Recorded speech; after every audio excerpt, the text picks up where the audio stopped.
Proverbios 21, versículo 31. La paz de nuestro Dios sea con todos. El Espíritu de Dios se mueva con poder al ministrar hoy la palabra de Dios. Proverbios 21, versículo 31.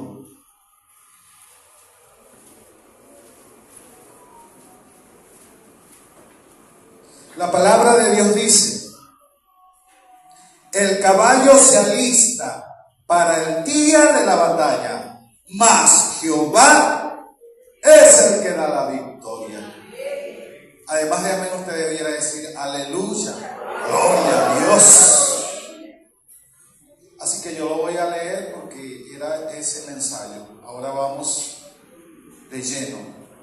Proverbio 21, 31 dice: el caballo se alista para el día de la batalla, mas Jehová es el que da la victoria. Amén, aleluya, gloria a Dios. Señor, te damos gracias, te damos gloria porque eres un Dios vivo y real. Tan vivo y tan real que hoy estás aquí y que hablas a tu pueblo, hablas a tus hijos, y que ahora mismo, Señor, vas a dejar oír tu voz al que hoy, Señor, dispone su oído para oír lo que el Espíritu dice. Señor, glorifica tu nombre y glorifica tu palabra. Te lo pedimos en el nombre de nuestro Señor Jesucristo. Amén. El caballo se alista para el día de la batalla, mas Jehová es el que da la victoria. Alista el caballo. Alista el caballo. Puede decirle a alguien: alista el caballo. Ese es el mensaje. Esa es la palabra de Dios para ti ahora. Dios te dice: alista el caballo. ¿Sabías tú que en este contexto el caballo era la máxima potencia armamentista de la guerra? Que el ejército que poseía caballería era considerado como un ejército muy poderoso. Por lo tanto, se debía alistar el caballo.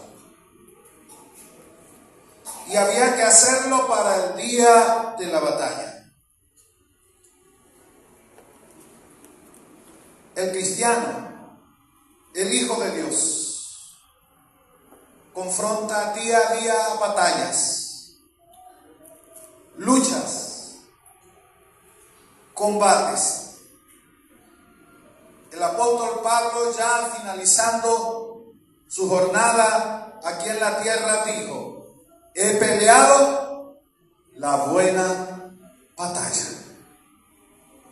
Estaba clarito en qué consistía la vida cristiana: en una batalla continua. El Hijo de Dios confronta una batalla continua. Dicha batalla se desenvuelve en tres direcciones. La primera de ellas, una dirección carnal. Nuestro primer enemigo como creyentes, como hijos de Dios, como hombres, mujeres de Dios, somos nosotros mismos. Nuestra carne, sus deseos y apetitos. Y por lo tanto batallamos día a día con eso.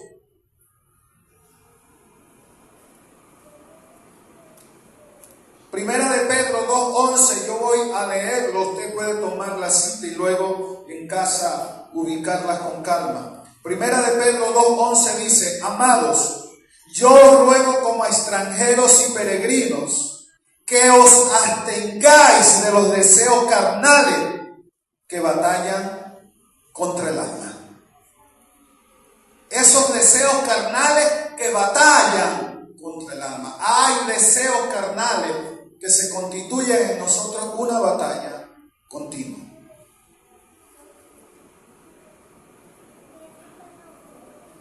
Gálatas 5, 16, 17 dice: digo pues, andad en el Espíritu y no satisfagáis los deseos de la carne, porque el deseo de la carne es contra el Espíritu y el del Espíritu contra la carne, y estos se oponen entre sí para que hagáis lo que quisierais, para que no hagáis lo que quisierais. Gálatas 5, 16, 17. Esta carne nuestra desea, codicia, quiere ser complacida. La carne quiere dormir, quiere descansar, quiere quedarse en la casa. La carne quiere que sus apetitos sean complacidos. Y allí nace la fornicación, por ejemplo, apetitos sexuales, el adulterio, la inmoralidad. Y luchamos contra estas cosas en este cuerpo carnal. Y necesitamos estar entendidos de eso, hermano. De que mientras estemos en este cuerpo carnal, vamos a batallar con los deseos propios de la carne.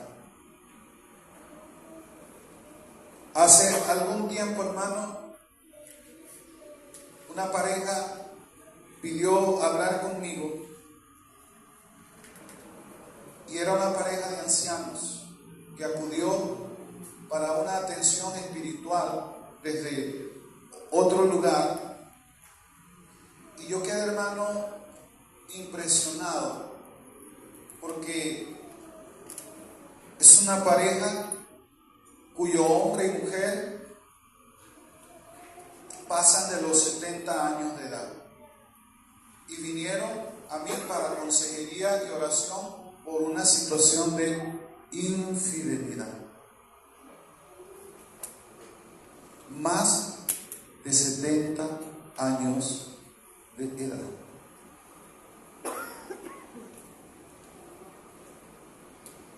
Mientras estemos en esta tierra, vamos a batallar con los deseos carnales. Y necesitamos, como hijos de Dios, si queremos, como el apóstol Pablo, pelear la buena batalla, debemos de estar muy conscientes de que debemos resistir a los deseos carnales. Como lo dice la palabra del Señor, de que no debemos de satisfacer ni dar rienda suelta a esos deseos de la carne. Tenemos batalla y lucha, combate, además, en una dirección mundanal. Es decir, en un mundo en el que nosotros estamos, que también se opone, que también nos ala, nos invita, nos persuade para que sigamos su corriente. Juan 16:33 dice: estas cosas os he hablado para que en mí tengáis paz. En el mundo tendréis aflicción, pero confiad, yo he vencido al mundo. El mundo tiene sus aflicciones. Por supuesto, él las disfraza como cosas muy atractivas, como cosas bien interesantes, incluso como cosas aparentemente muy buenas.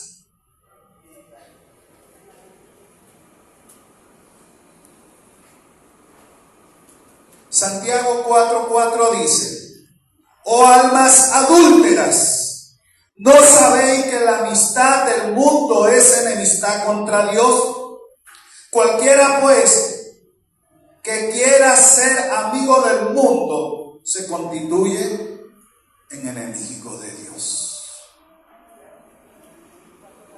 Entonces, el mundo es un enemigo nuestro que se pone, hermano, para que nosotros no hagamos la voluntad de Dios. ¿Qué suele ocurrir con un hombre o una mujer que escucha por primera vez, por segunda vez o por muchas veces el mensaje de Dios y el llamado de recibir a Cristo? ¿En qué piensa? ¿Qué va a decir mis amigos? ¿Qué van a decir mis familiares? ¿Qué va a decir el mundo? Que ahora soy religioso, que ahora soy evangélico.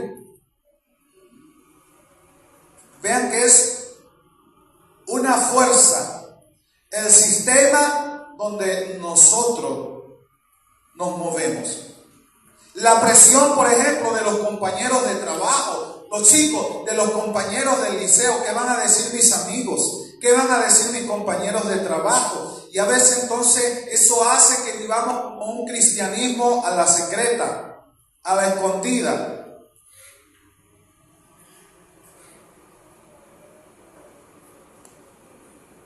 Oh almas adúlteras, dijo Santiago, ¿no sabéis que la amistad del mundo es enemistad contra Dios? Entonces el mundo no puede ser nuestro amigo, o no debe ser nuestro amigo. O sea, amigarnos con las cosas del mundo, negociar con las cosas de este mundo. Y ya vamos a ver algunas de esas cosas. En Primera de Juan, capítulo 2, versos 15 y 16, dice: no améis al mundo ni las cosas que están en el mundo. Si alguno ama al mundo, el amor del Padre no está en él. Ahora, ¿cuáles son esas cosas del mundo que no debemos amar? O que nos atraen, nos envuelven y nos enemistan entonces contra Dios.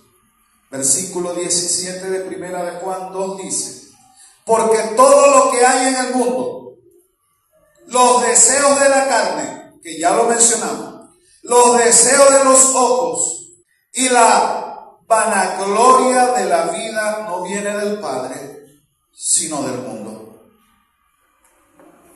Los deseos de los ojos, la vanagloria, la vanidad, la codicia, el amor al dinero, a las riquezas, son cosas que el mundo las viste muy atractivas para envolvernos, apartarnos, alejarnos de Dios y perdernos del plan redentor de Cristo.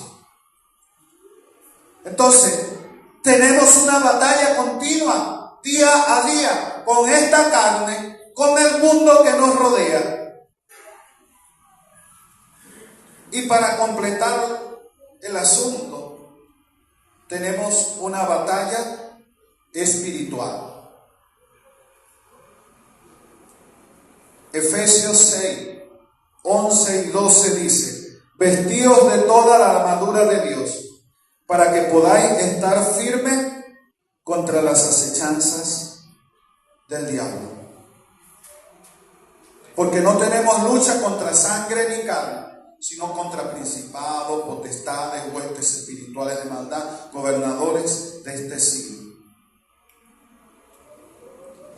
O sea, hay un enemigo espiritual, el diablo, Satanás, claramente denunciado por las Escrituras.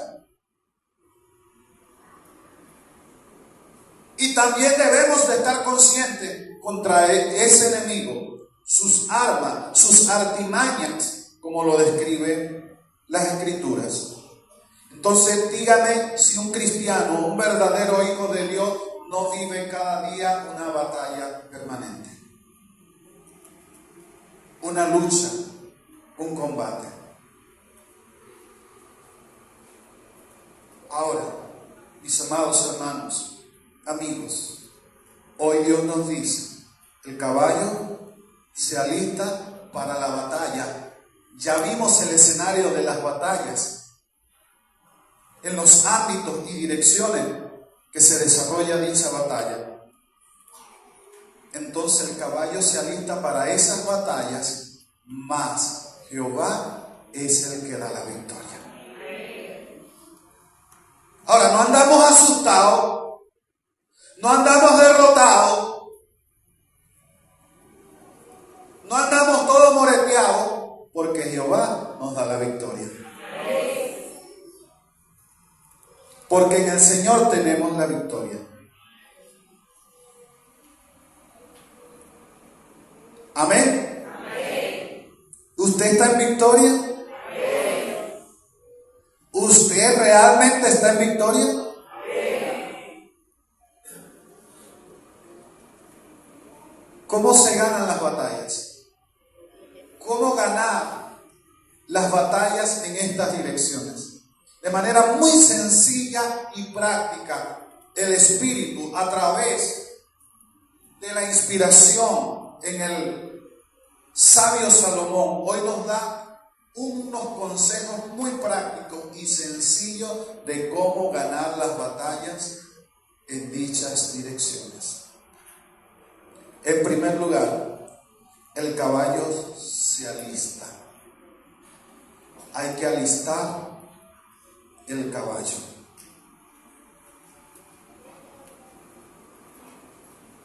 Y eso tiene que ver con preparación. ¿Cómo se ganan las batallas? Con preparación. Hay versiones que dicen, además del caballo se alista para la batalla, hay otras versiones que dicen, el caballo se prepara para la batalla. Otra versión dice, el caballo se equipa para la batalla.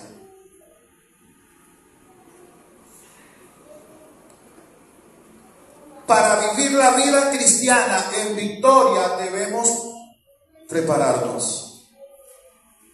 Hay que prepararse. ¿Se está usted preparando? Hoy Dios nos ha estado hablando y nos dice que el Espíritu con que nosotros venimos al servicio, a la iglesia, debiera ser con la intención de capacitarnos, de recibir instrucción, herramientas. ¿Para qué? Para pelear la batalla y obtener la victoria. Pero hay que prepararse. Ahora, esto de prepararse no nos suele gustar mucho, porque requiere disciplina.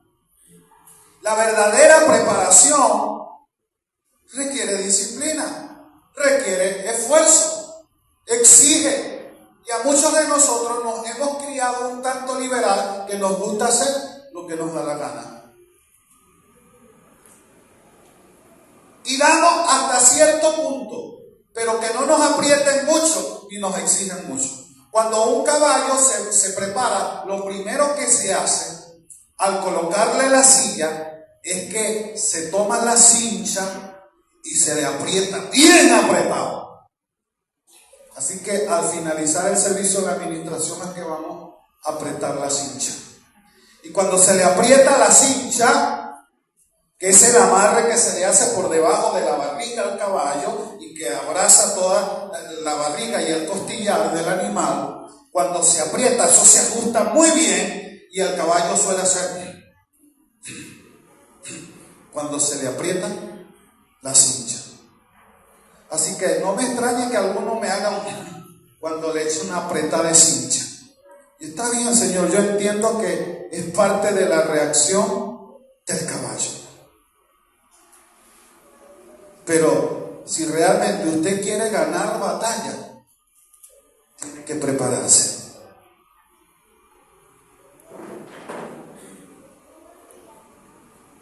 Y prepararse nos saca de nuestra comodidad. Nos hace salir del confort. Prepararse nos va a confrontar con respecto a nuestras costumbres, gustos y formas. Cuando vamos a la escuela y al liceo, nos van a tocar maestros y profesores con distintas formas. En nuestra primera experiencia como padres en la escuela, cuando fuimos a inscribir a nuestra primera hija, la experiencia es que el Señor preparó ángeles. Y la maestra que le iba a tocar a nuestra primogénita había estudiado conmigo en el liceo.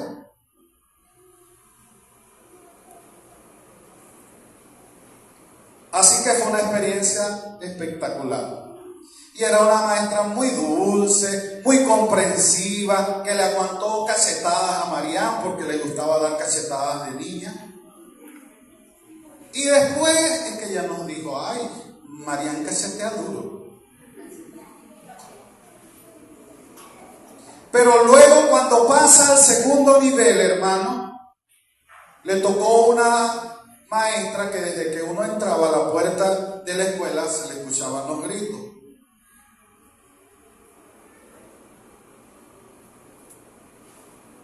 Y nosotros dijimos, ¿qué hacemos? ¿La cambiamos de maestra? Y reflexionamos, así no es la vida. Así no es la vida. Que a nuestros hijos los cuidamos de todo lo bonito. La vida no es un solo lado. No es solo un lado de música romántica, flores y corazoncito. Así no es la vida. La vida tiene sus adversidades, sus luchas, sus crisis, y debemos de preparar a nuestros hijos para enfrentar todas esas cosas. Y Dios hoy nos está diciendo que si queremos realmente vivir una vida victoriosa, debemos prepararnos.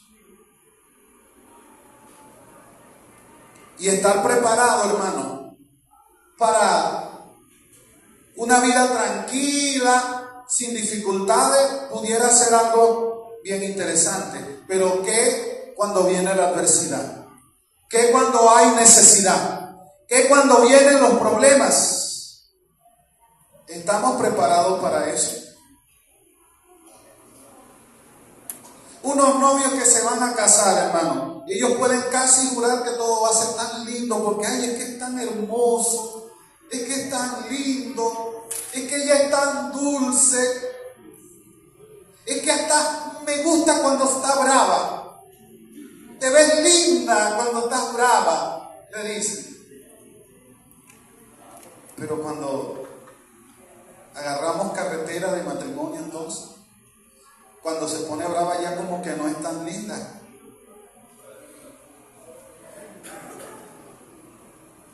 Y estamos preparados para esos momentos. Y si tuviéramos, ¿qué nos dicen las estadísticas? ¿Por qué tanto divorcio? ¿Por qué tantos matrimonios frustrados? Dios nos dice que debemos prepararnos. Hoy Dios nos dice que el caballo se alista, se adiestra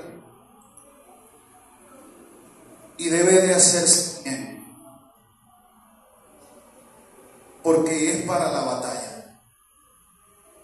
No es para un juego, no es para un paseo divertido turístico que se va a preparar el caballo, es para la batalla.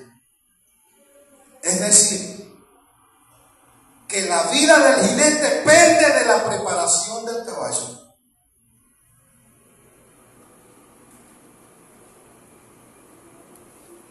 Porque si es un paseo o una carrerita que se va a dar espacio abierto, si se cae, bueno, a lo mejor se aporrea y se levanta y sigue. Pero en la batalla, si se cae, es hombre muerto.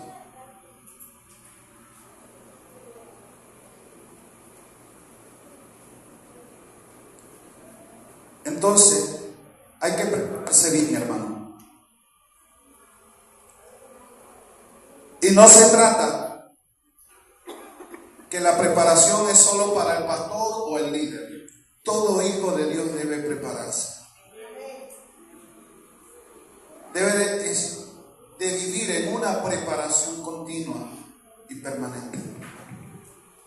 Conociendo de Dios, conociendo de la Biblia, orando, buscando tiempos creativos con Dios. ¿Qué suele ocurrir, amados hermanos?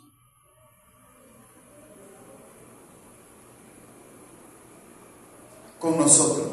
Por ejemplo, muchas veces iniciamos, porque el Espíritu nos mueve, a un tiempo de oración a las 3 de la madrugada. Y empezamos excelente y nos sentimos tan bien, ¿verdad? ¿Cuántos han vivido esa experiencia? Pero a los días como que se hace cansón y nos cuesta y ya no es tan efectivo como lo sentimos que fue al inicio. ¿Qué significa eso? Que debo de mover mi momento de oración, de buscar otro tiempo, de decirle, Señor, ahora dime, ¿qué tiempo quieres? Me llamas a la oración. Porque, ¿qué pasa? Solemos caer en la rutina, y la oración no debe ser una rutina. Hay gente que tiene una disciplina de orar todos los días a las 3, todos los días a las 4, todos los días a las 5, todos los días a las 6. Lo importante es que tenga su tiempo de oración con Dios. No es que el que tiene a las 3 o el que tiene a las 5 o el que tiene a las 12. Es que tenga su tiempo con Dios. Y saber que si estás cayendo en una rutina, necesitas refrescar tu tiempo con Dios y buscar la dirección del Espíritu para ver dónde Dios quiere que te muevas en oración. Pero un creyente debe de estar en un proceso continuo de oración. Y su vida de oración no debería menguar, sino que crecer. Porque es parte de la preparación. Un creyente debería de tener tiempos significativos, por ejemplo, para apartarse con Dios y ayunar. Porque es parte de la preparación. Un creyente debería disponerse a leer la Biblia completa, como parte de su preparación. De dedicarse, por ejemplo, a estudiar los evangelios como parte de su preparación.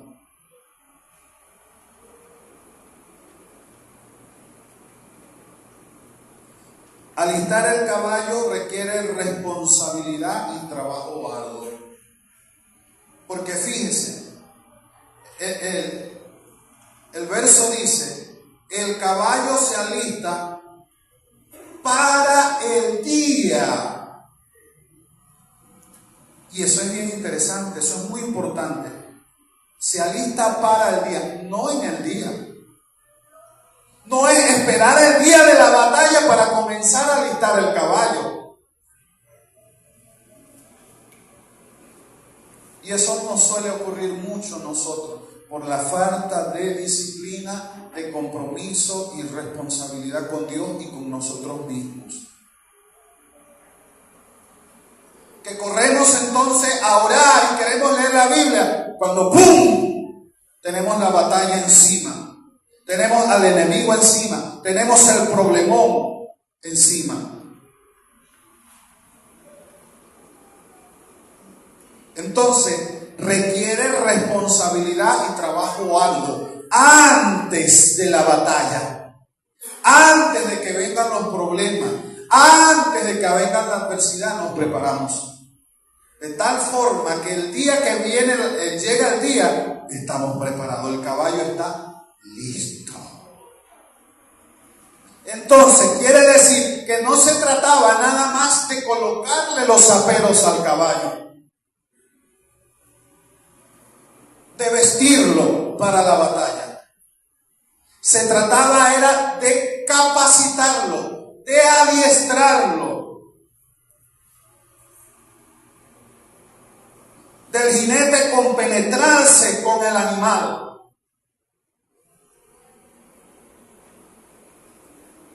De alimentarlo bien, de arrendarlo bien. Un caballo mal arrendado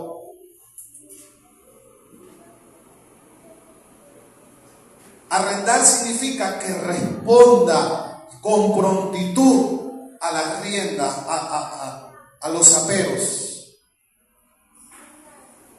al cabestro, al freno. Que si lo empuja para un lado el caballo le sigue, lo ala para el otro lado el caballo se arrastra hacia el otro lado, lo frena el caballo se sienta, lo talonea el caballo brinca y cae allá, corre de inmediato.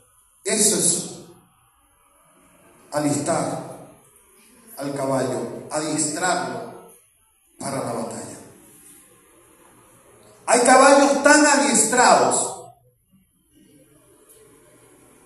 para el trabajo, que estando quietos, parados, y un animal sale del rebaño, el caballo, sin necesidad de que el jinete lo talonee o lo empuje, el caballo corre espontáneamente hacia el animal.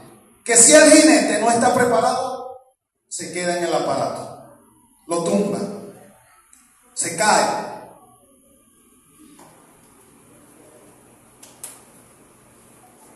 Alístese, aliste el caballo y recuerde que eso requiere mucha responsabilidad y trabajo arduo.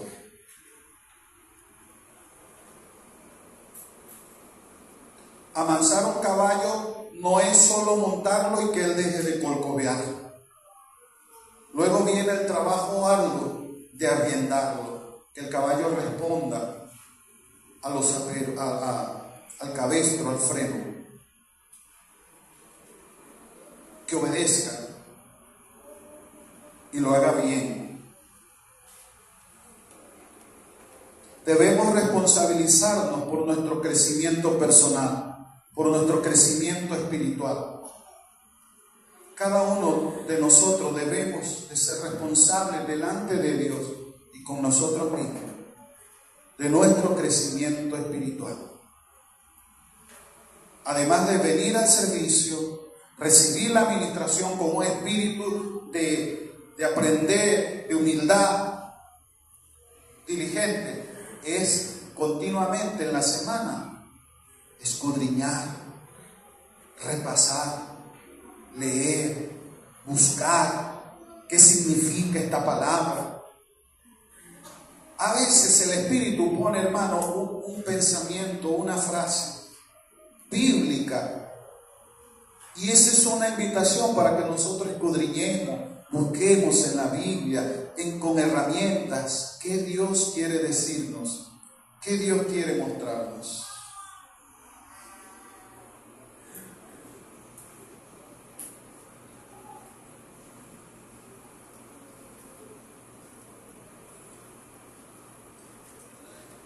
Y es importante recordar que cuando dice para el día de la batalla, no se refiere al mismo día, tiene que ver con anticipación, con diligencia, con dedicación. No podemos ser negligentes en esto, hermano, porque se trata de nuestro crecimiento espiritual. Se trata de la victoria espiritual en las batallas que confrontamos día a día. Podemos orar por usted y eso ayuda y es de bendición. Podemos aconsejarle y eso ayuda y es de bendición. Pero no basta con eso, hermano. Cada uno debe estar preparado, continuamente preparándose, buscando de Dios, buscando de la palabra, conociendo más de Dios, fortaleciéndose en el Espíritu, siendo lleno del Espíritu Santo. Entonces, ¿cómo se ganan las batallas? Con preparación. Y en segundo lugar, con dependencia. Muy entendidos de que Jehová es el que da la victoria. O sea, nuestro trabajo es alistarle el caballo, que esté listo. Ahora, muy entendidos de que listo el caballo, Jehová entonces es el que da la victoria.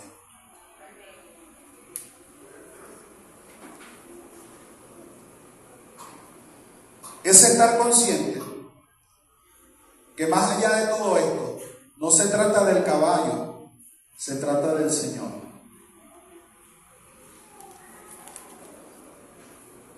Así que es muy importante nuestra dependencia del Señor, porque Jehová es el que da la victoria.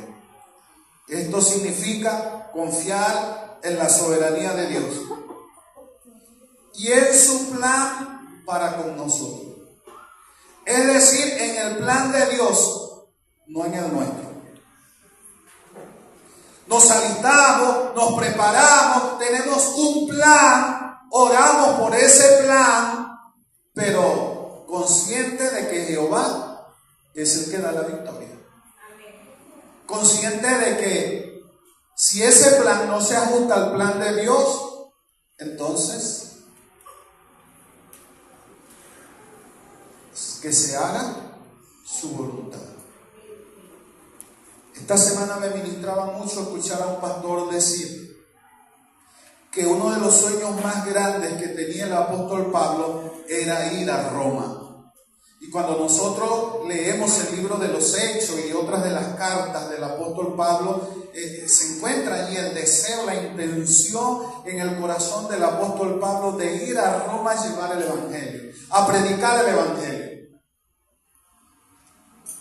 Y decía este pastor que quizás Pablo soñaba con realizar sendas cruzadas en el Coliseo romano y predicarle el evangelio a multitudes. Y ese era su deseo y su plan de ir a Roma. Y bueno, Dios le permitió ir a Roma, pero preso, como un preso. No como el evangelista a realizar la cruzada, sino que fue como un prisionero. Pero estando prisionero en Roma, el apóstol Pablo escribió gran parte de sus epístolas.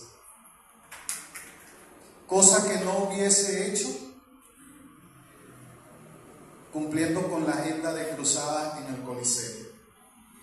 Dígame, ¿qué es más efectivo? Las cartas del apóstol Pablo que hoy siguen llegando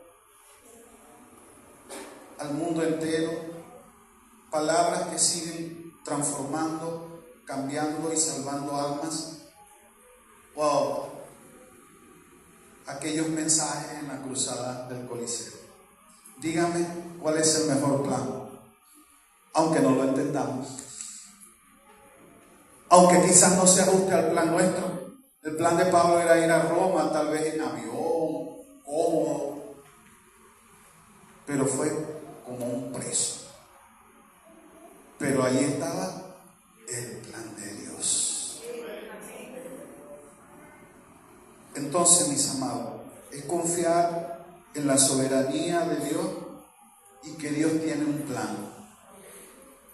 Y si usted hoy ha venido y usted, desde lo más profundo de su corazón, usted reconoce y dice: realmente yo no tengo ningún plan en mi vida.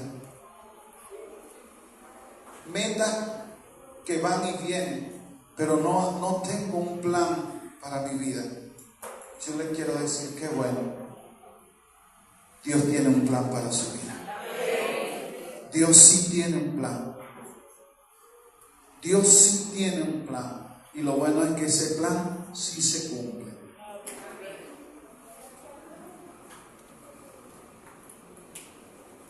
Reconocer esto, la soberanía de Dios y su plan perfecto para nuestras vidas, fomenta en nosotros la humildad, reconociendo que Dios tiene el control y no nosotros.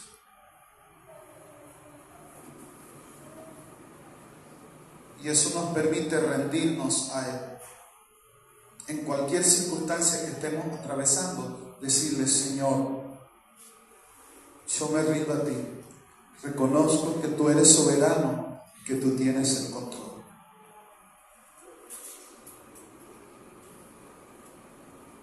Mas Jehová es el que da la victoria. Nos enseña que Dios es quien determina los resultados. Por muy preparado que esté el caballo, y que hay que estar preparado, y que hay que prepararlo, comprendamos que Jehová es el que da la victoria. Es Él el que determina los resultados. Al depender de Dios, encontramos fortaleza y confianza, sabiendo que Él está con nosotros en cada batalla que enfrentamos. Iniciamos diciendo: Emmanuel, Dios con nosotros. Y decía, por cierto, el apóstol Pablo: y si Dios es con nosotros, ¿quién contra nosotros?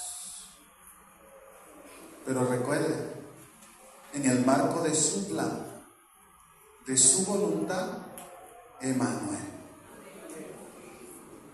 En el plan de Él, no en el nuestro.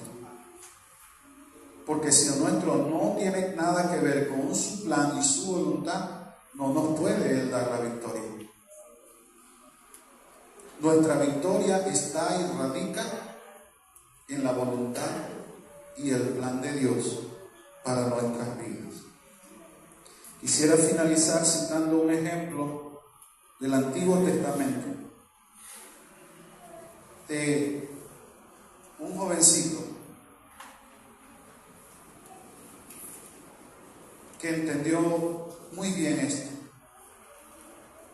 el concepto de la batalla, y que debía de estar preparado para la batalla.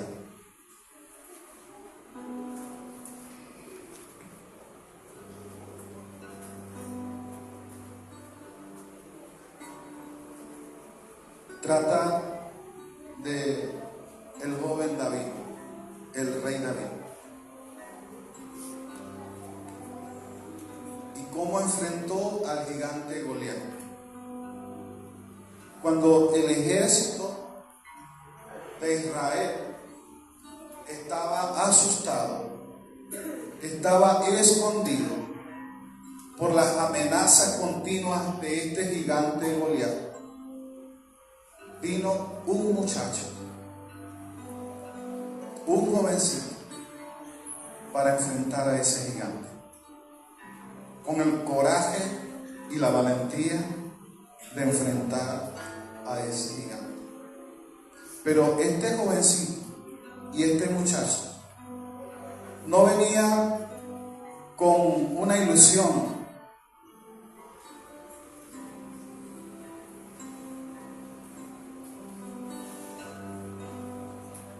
no venía con una sensación, él venía con una convicción.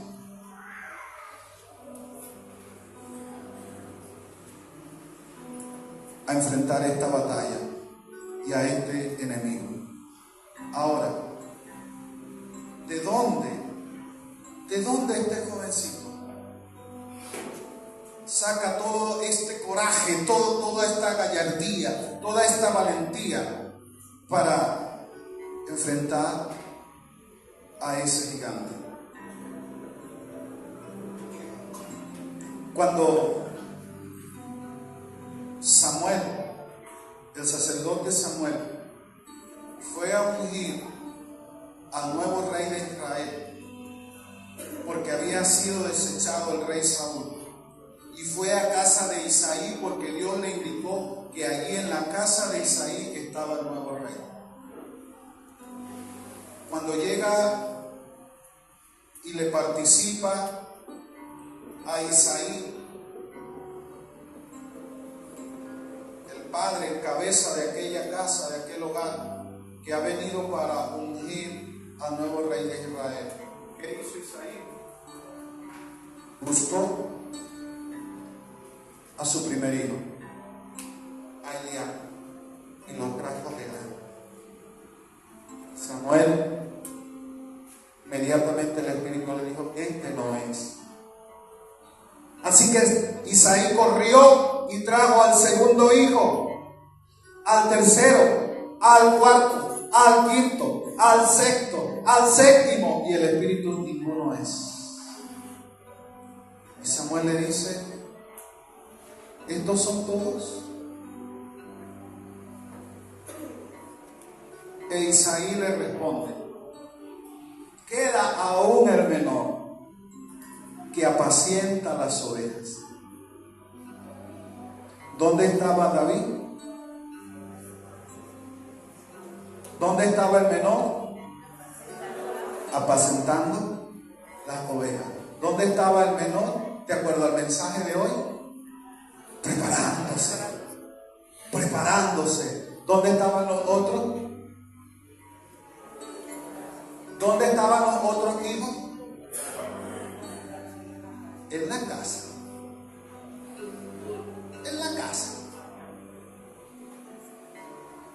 Revisando TikTok, Instagram, Facebook, llevando jueguitos, durmiendo, comiendo,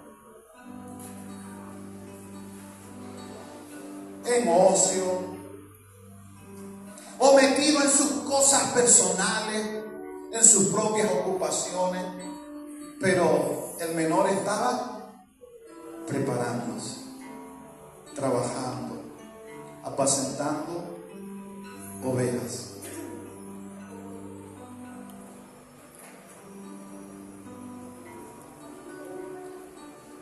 Así que cuando surge alguna dificultad en el palacio con el rey Saúl, la recomendación que le dan a Saúl sus criados, sus sabios, sus consejeros, fue: busque a alguno que sepa tocar el arpa, para que cuando esté sobre ti el espíritu malo de parte de Dios, él toque con su mano y tengas alivio. Fíjense que no es que solo estaba apacentando ovejas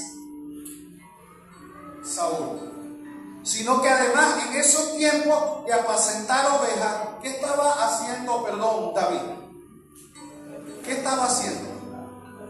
Estaba tocando el arpa, estaba practicando, estaba ensayando, estaba leyendo, estaba estudiando, buscando partituras, bajando partituras allí cuando bajaba el wifi, bajaba partituras y ensayaba, se preparaba, preparándose. Además, ¿qué hacía? Estaba escribiendo salmos, haciendo el borrador de unos salmos que luego serían transcritos. Qué bendición, hermano, es cuando aún en nuestros lugares de trabajo nosotros podemos hacer lugar y espacio para Dios, para edificarnos,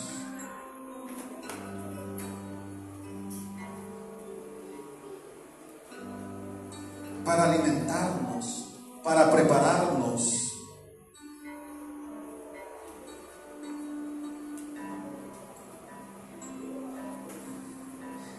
Y cuando le dan ese consejo a Saúl, este responde a sus criados: buscadme pues ahora a alguno, escuchen esto, que toque bien. A mí no me traigan aquí un pirata. Tráiganme a uno que toque bien. Prepárese y prepárese bien en aquello que Dios ha puesto que usted haga, hágalo bien, apréndalo bien. Muchachos, chicas, si van a aprender a preparar una comida, aprendan a prepararla bien. Si va a aprender a hacer una torta, aprenda a hacerla una buena torta. En su escuela, en su liceo, dedíquense y esfuércense, no por ser mejor que los demás, sino por ser buenos estudiantes. Si va a hacer un trabajo, haga un buen trabajo. Si va a hacer una exposición, haga una buena exposición.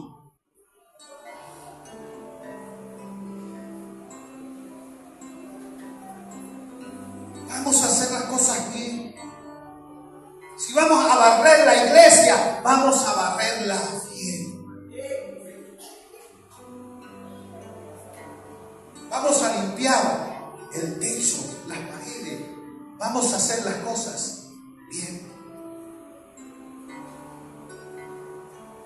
Si usted se compromete en servirle al Señor,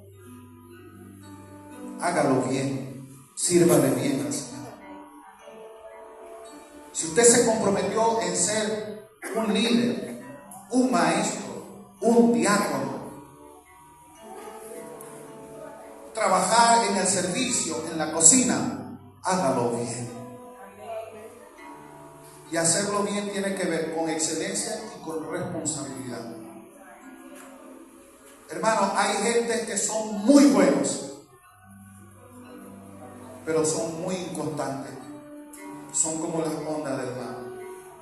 Y en el momento que uno más lo necesita, no están. Uno no cuenta. Y son uno de esos momentos de desazón que uno experimenta. Vamos a hacer las cosas que Dios pone en nuestras manos por hacerlas. Vamos a hacerlas bien. Si usted ahorita está fungiendo como panadero, esfuércese en ser un buen panadero. Si usted es un docente, esfuércese en ser un buen docente, de tal manera que el nombre de Dios sea glorificado a través de usted. Vamos a hacer las cosas bien. Y eso tiene que ver con preparación, con constancia, con dedicación. Así que cuando Saúl dice: buscadme pues ahora alguno que toque bien y traédmelo, inmediatamente uno de los criados respondió diciendo: he aquí yo he visto a un hijo de Isaí de Belén. Su nombre es un anónimo. Solo sé que es un hijo de Isaí. No importa que la gente no sepa su nombre. No importa que la gente no sepa dónde usted se congrega. Lo importante es que la gente sepa que usted es un hijo de Dios que hace las cosas bien.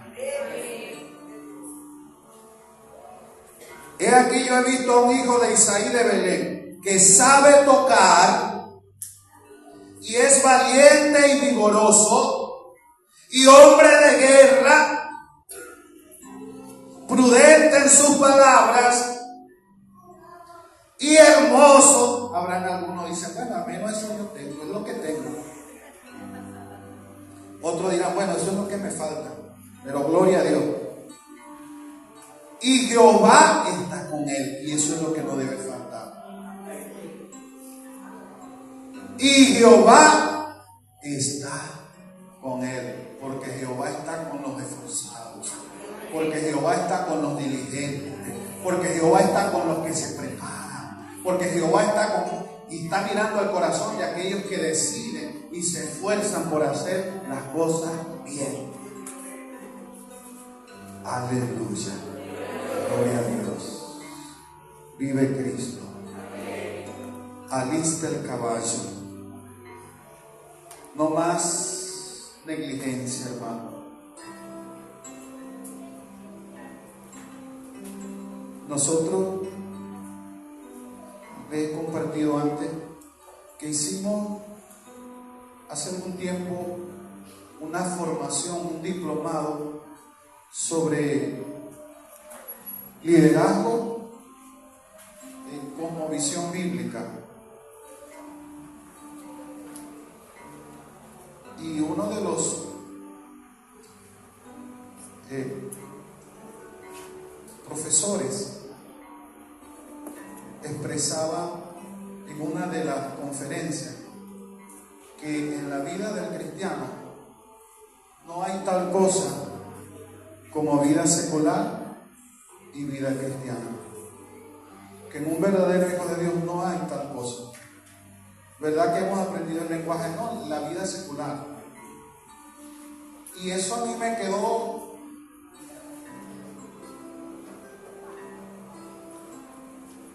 en reflexión y en análisis.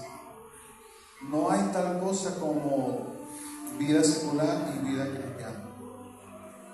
Un hijo de Dios es un cristiano.